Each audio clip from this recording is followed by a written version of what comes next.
انہیں میں نے کنونس کیا. میں نے ان سے عرض کی کہ دیکھیے آپ اس بات کی اجازت دیجیے کہ ماں اپنی بیٹی کو ملے. انہوں نے کہا مجھے اس بات پر اعتراض نہیں, اگر آپ کہتے ہیں تو کوئی اعتراض نہیں. ٹیلی ویژن پر, میڈیا پر, سوشل میڈیا پر ان کا موقف الگ ہے, لیکن میں اللہ اور اللہ کے پیارے رسول صلی اللہ علیہ وسلم کی ذات کو گواہ بنا کر آپ کو یہ بتاتا ہوں کہ مجھے انہوں نے یہ زبان دی کہ میں اپنی بیٹی سے یا میری بیوی اگر میری بیٹی سے ملتی ہے تو مجھے اس پر کوئی اعتراض نہیں. میں نے اس سے کہا کہ اگر ظہیر کے ساتھ یہ ملاقات ہو تو انہوں نے کہا اگر اس کے علاوہ اور کوئی آپشن نہ ہو تو میں ظہیر کے ساتھ بھی اپنی بیٹی سے ملنے کے لیے تیار ہوں. ظاہر ہے سوشل میڈیا پر اور ٹی وی پر چونکہ ایک لیگل پریشر رکھنا ہے دونوں نے کہ جی ہم نہیں ملیں گے, وہ کہہ رہے ہیں ہم نہیں ملیں گے, ہم کیس جیت کر نہیں ملیں گے آل دیٹ. لیکن میں آپ کو دیانتداری سے یہ بات بتا رہا ہوں, اور بلکہ میں دعا ظاہرہ کی والدہ کا کلپ بھی آپ سے شیئر کرتا ہوں. دار حسن بھائی, میں سائمہ کاظمی بات کر رہی ہوں, میری کی وائف. میں آپ سے ایک مدد چاہتی ہوں. میں چاہتی ہوں کہ آپ میرے لیے, میں آپ کو اپنا بھائی کہتی ہوں اور میں ایک بہن ہونے کے ناطے آپ سے مدد چاہتی ہوں کہ آپ اللہ اور اس کے رسول کے واسطے, میں چاہتی ہوں یہ لوگ جنہوں نے میری بیٹی کو کڈنیپ کیا ہے, اور آپ کو پتہ ہے کہ یہ لوگ کتنے خطرناک ہیں, یہ لوگ ٹھیک نہیں ہیں, اور میری بیٹی کو کس حال میں رکھا ہے, اس کو اتنا کمزور کر دیا ہے ان لوگوں نے. ہم بہت پریشان ہیں, یقین کریں کہ میں آپ کو بتا نہیں سکتی ہوں. لوگوں کے گھروں میں عید ہے, ہمارے گھر میں عید نہیں, ہمارے گھر میں قیامت ہے. اور میری بیٹی سے یہ لوگ غلط بیان دلوا رہے ہیں. اتنی چھوٹی بچی ہے اور اس کو غلط بیان دلوا رہے ہیں باپ کی طرف سے.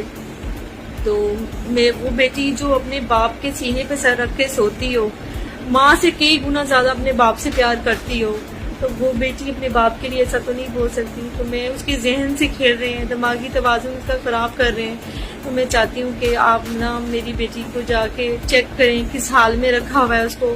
تو جناب یہ صورتحال ہے, یعنی دعا زہرا کے والدین ملنا چاہتے تھے اپنی بیٹی سے, اور میں نے یہ یقین دلایا کہ ظہیر کی فیملی کو کہ آپ کی مرضی کا مقام, آپ کی مرضی کی جگہ, آپ کی مرضی کی سیکیورٹی, میں گارنٹی لیتا ہوں کہ بال بھی بیکا نہیں کرے گا, کوئی آپ سے اونچی آواز میں بات بھی نہیں کرے گا اس ملاقات کے اندر. میں میک شیور کروں گا میرے گھر میں ملاقات کر لیجئے, پولیس کی سیکیورٹی کی بات کریں میں اس کا ارینج کروں گا, پرسنل سیکیورٹی کی بات کر لیجئے میں اس کا ارینج کروں گا. دعا ظاہرہ کے والدین کو نہ ہم مقام بتائیں گے ملنے کا, نہ ہم وقت بتائیں گے ملنے کا, لیکن ایک بیٹی کو اس کی ماں سے ملنے دیجئے. یہ تو ایک بنیادی حق ہے.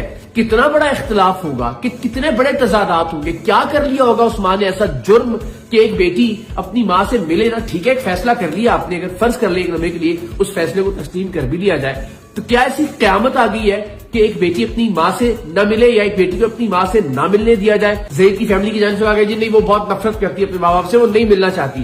ظہیر کے کہنے پہ وہ کراچی سے لاہور آ سکتی ہے. اگر وہ فیملی اگر انسانوں والی فیملی ہے, اقدار والی فیملی ہے, تو کیا اس فیملی کو نہیں چاہیے کہ اس بچی کو قائل کرے کہ ماں باپ سے مل لینا چاہیے, جبکہ ماں باپ خود سے ملاقات کرنا چاہتے ہیں؟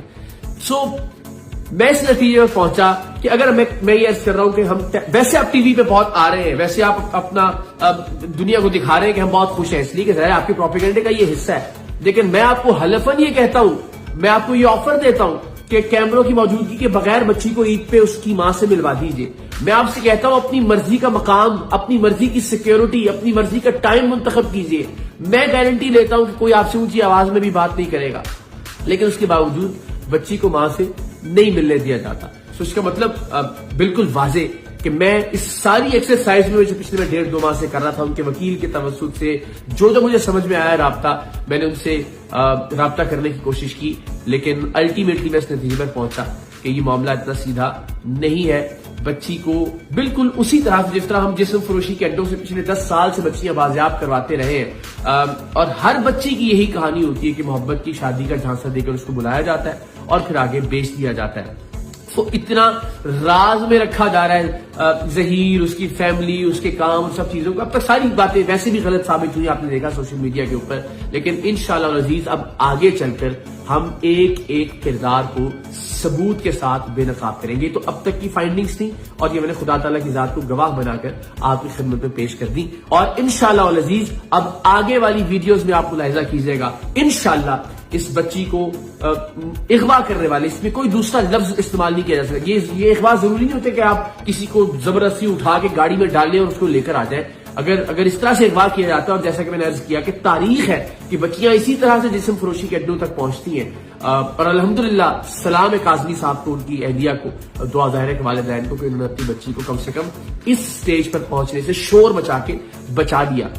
تو ایک ایک کردار انشاءاللہ العزیز بے نقاب ہوگا، ثبوت کے ساتھ بے نقاب ہوگا آنے والی ویڈیوز میں. اور انشاءاللہ آج سے میں اس موضوع کو انشاءاللہ موضوع بحث بناؤں گا، اس موضوع کو ایک نئی جہت دوں گا. اس موضوع کو انشاءاللہ العزیز میں اتنا میک شور کروں گا کہ آئندہ دعا زہرا جیسی کوئی بھی بچی کسی کے ورغلانے سے کسی بھی خطرناک صورتحال میں نہ پڑ جائے. تمام لوگوں کی بیٹیاں پروردگار دو عالم محفوظ رکھے، ان کی عزتوں کو محفوظ رکھے.